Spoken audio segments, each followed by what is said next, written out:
नमस्कार, मैं हूं नीलू। तो आज जेनेवा में होने वाली बातचीत के पहले अमेरिकी सेना मिडिल ईस्ट में बड़ा बिल्डअप कर रही है।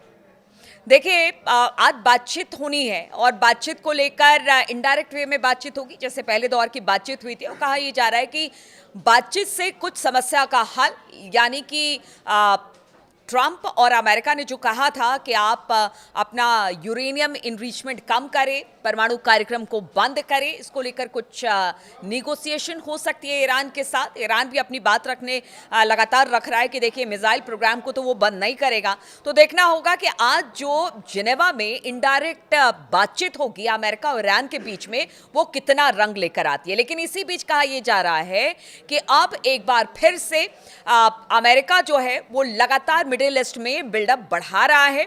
इसमें नेवल और एयर स्टेटस शामिल है। रिपोर्टों में कहा गया है कि परमाणु वार्ता फेल होने पर अमेरिका ने ईरान के अंदर हमला करने को एक विकल्प रखा है और लगातार इस बात की धमकी देते रहे हैं ट्रंप। अभी उन्होंने कहा था पहली बातचीत के कुछ दिन बाद ही, मतलब एक आध दो दिन पहले ही कहा कि देखिए ऐसा है कि 1 महीने का वक्त और देते हैं। 1 महीना बहुत ज्यादा है। ईरान लगातार समय को किल कर रहा है, किसी निष्कर्ष पे नहीं पहुंचा और ऐसे में अगर हमारे पास कोई और विकल्प नहीं बचा, ट्रंप ने कहा, तो फिर हम सैन्य कार्रवाई करेंगे। तो लगातार धमकी तो बातचीत के बीच में भी अमेरिका और ट्रंप दे ही रहे हैं। अमेरिका की बढ़ती सैन्य मौजूदगी में इसी की संभावना के साथ देखा जा रहा है। और ऐसी भी खबरें हैं कि ब्रिटेन में मौजूद अमेरिकी एयरफोर्स से स्टेटस को मिडिल ईस्ट के करीब लाया जा रहा है, जिसमें रिफ्यूलिंग टैंकर और फाइटर जेट शामिल हैं। एक सवाल यह भी उठता है कि क्या अमेरिका ईरान में वेनेजुएला जैसी कार्रवाई कर सकता है। ये बार बार सवाल उठते हैं क्योंकि अमेरिका पहले ही कह चुका है कि वो ईरान के लोगों के साथ किसी तरह से ईरान के लोगों को इसमें शामिल नहीं करेगा। जो हमला वो ईरान में करेगा, लेकिन अगर बड़े पैमाने पर हमला होता है तो फिर इसका नुकसान ईरानी जनता को भी उठाना पड़ेगा।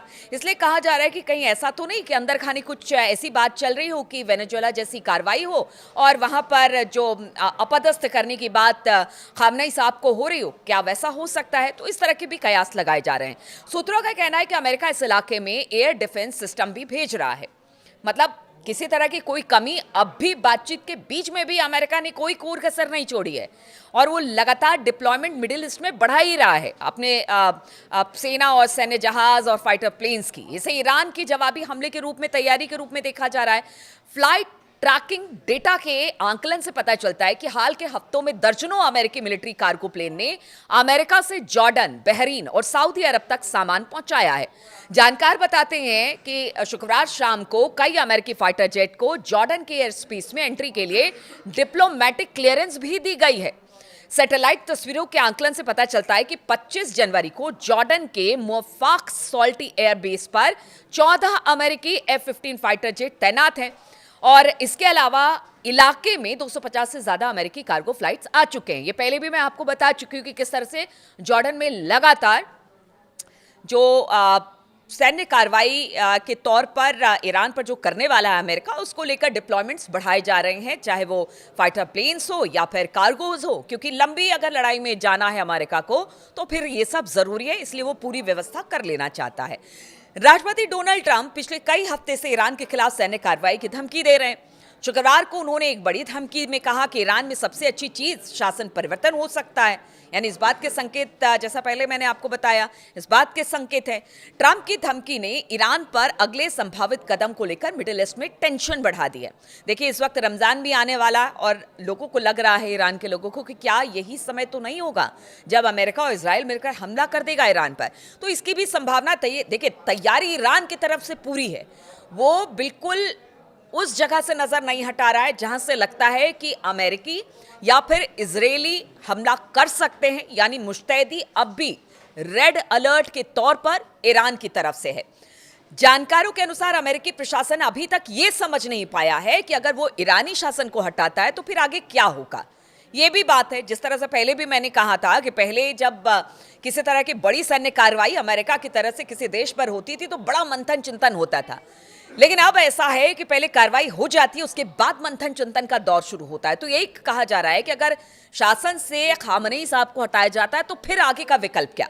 विदेश मंत्री मार्को रूबियो ने पिछले महीने के आखिर में कांग्रेस की सुनवाई में कहा था कि कोई नहीं जानता कि अगर तेहरान में इस्लामिक शासन का पतन होता है तो फिर सत्ता कौन संभालेगा। तो ये है अमेरिका आज की। अमेरिका के लिए ईरान वेनेजुएला की तरह आसान नहीं होने वाला, ये सब जानते हैं। जनवरी के शुरुआत में निकोलस मादुरो को पकड़ने से पहले अमेरिकी इंटेलिजेंस अधिकारियों को वेनेजुएला के सत्ता के समीकरणों को बहुत अच्छी समझ थी, लेकिन ईरान के बारे में नहीं पता कि सुप्रीम लीडर अली खामनेई की जगह कौन ले सकता है। कई सूत्रों का कहना है कि पिछले महीने जब ईरान प्रदर्शन चरम पर थे तो एक्शन का सही समय था। उन्हें इस बात पर संदेह है कि क्या अगर अभी मिलिट्री एक्शन हुआ तो क्या उसी तरह से उनको सफलता मिलेगी जो अभी मिली है।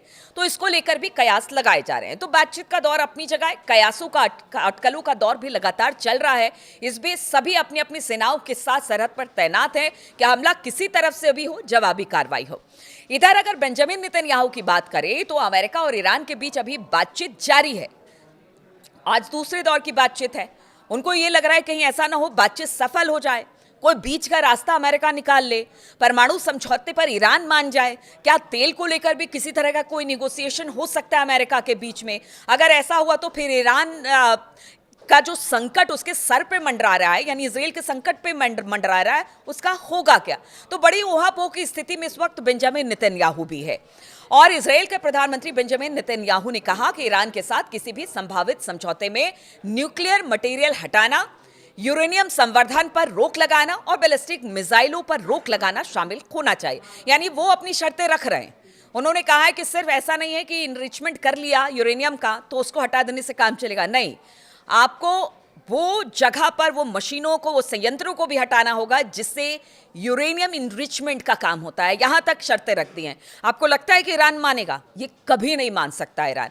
हालांकि उसने साफ कहा है कि बातचीत इसराइल के साथ नहीं, अमेरिका के साथ हो रही है। बातचीत हम अमेरिका साथ करेंगे। इसीलिए नेतन्याहू क्या कहते हैं उससे बहुत ज्यादा फर्क ईरान को नहीं पड़ता।